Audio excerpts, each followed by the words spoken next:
Welcome to నిహారికాస్ vlogs అండి. Intro చాలా బాగుంది కదా. ఈ పచ్చని చెట్లు, కొబ్బరి చెట్లు, ఎక్కడబ్బా ఈ ఊరు, కేరళనా ఏంటి అనుకుంటున్నారా? అదేమీ లేదండి, ఇది మన పక్కన ఉన్నటువంటి ఆంధ్రప్రదేశ్లోని నరసాపురం చినమామిడిపల్లి. ఈ చినమామిడిపల్లి నేను పుట్టిన ఊరు, మా ఊరు. చాలా అందమైనటువంటి సిటీ అండి. ఎటు చూసినా కూడా పచ్చని చెట్లు, చాలా ఆహ్లాదకరమైన వాతావరణం.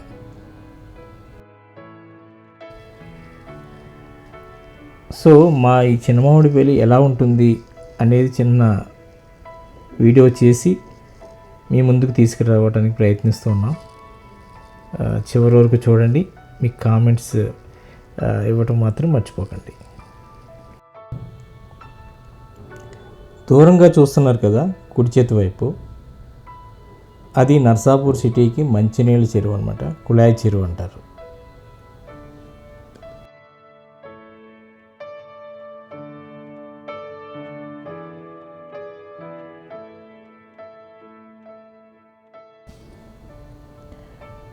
చూస్తూ ఉన్నారు కదా, దూరంగా లెఫ్ట్ సైడ్లో టాప్లో, అది నర్సాపూర్ సిటీ. మా చినమామిడిపల్లి నుంచి జస్ట్ 2 కిలోమీటర్లు 3 కిలోమీటర్ల దూరంలో ఉంటుందండి.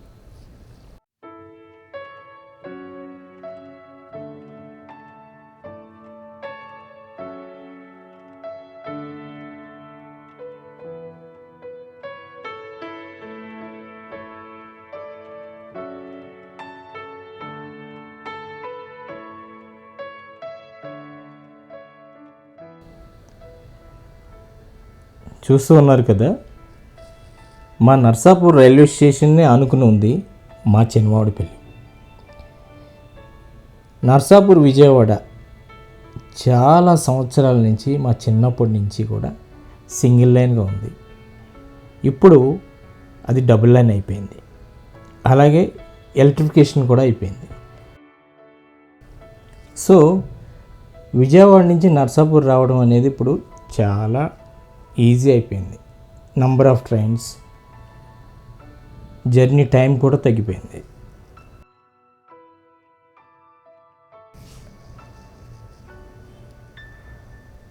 సో ఈ నర్సాపూర్ రైల్వే స్టేషన్ అనేది డెవలప్మెంట్ అయిన తర్వాత డబుల్ లైన్ అవటం వల్ల, నంబర్ ఆఫ్ ట్రైన్స్ రావటం వల్ల, ఈ షంటింగ్ లైన్స్, డబుల్ లైన్స్ పెరగటం వల్ల, స్టేషన్ బాగా డెవలప్ చేయటం వల్ల ఏమైందంటే మా చినమామిడిపల్లి రైల్వే గేట్ అనేది క్లోజ్ అయిపోయింది. సో ఈ గేట్ క్లోజ్ చేసి ఒక బైపాస్ రోడ్ ఇవ్వటం జరిగింది.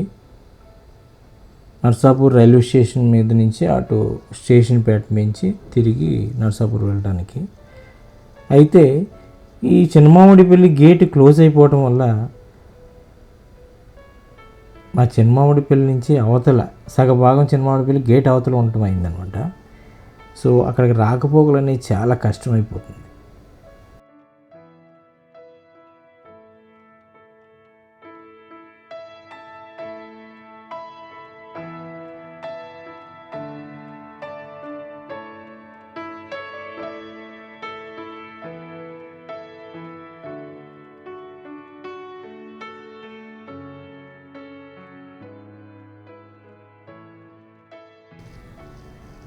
సో చూస్తున్నారు కదా, మా చినమామిడిపల్లికి ఒకవైపు ఉన్నటువంటి కొబ్బరి చెట్లు, కొబ్బరి తోటలు, చేలు. ఒకసారి ఊరు వెళ్ళామంటే మళ్ళీ రాబుద్ది ఏదండి, అంత బాగుంటుంది వాతావరణం. కానీ చాలా హ్యాపీగా ఉంటుంది.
సో చూస్తున్నారు కదా, ఇదేనండి చినమామిడిపల్లి రైల్వే గేట్. ఇదివరకు గేట్ ఉండేది, బట్ ప్రజెంట్లీ క్లోజ్ అయిపోయింది.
సో మా చినమామిడిపల్లి మీకు నచ్చింది అనుకుంటున్నాం. మీరు తప్పకుండా కామెంట్స్ చేయండి, అలాగే సబ్స్క్రైబ్ చేయడం మాత్రం మర్చిపోకండి. అలాగే పక్కన ఉన్నటువంటి బెల్ ఐకాన్ క్లిక్ చేయడం మర్చిపోకండి, మా నోటిఫికేషన్స్ వస్తూ ఉంటాయి. నెక్స్ట్ వీడియోలో గోదావరి ఎలా ఉందో చూపిస్తాను, తప్పకుండా మిస్ అవ్వకుండా చూడండి.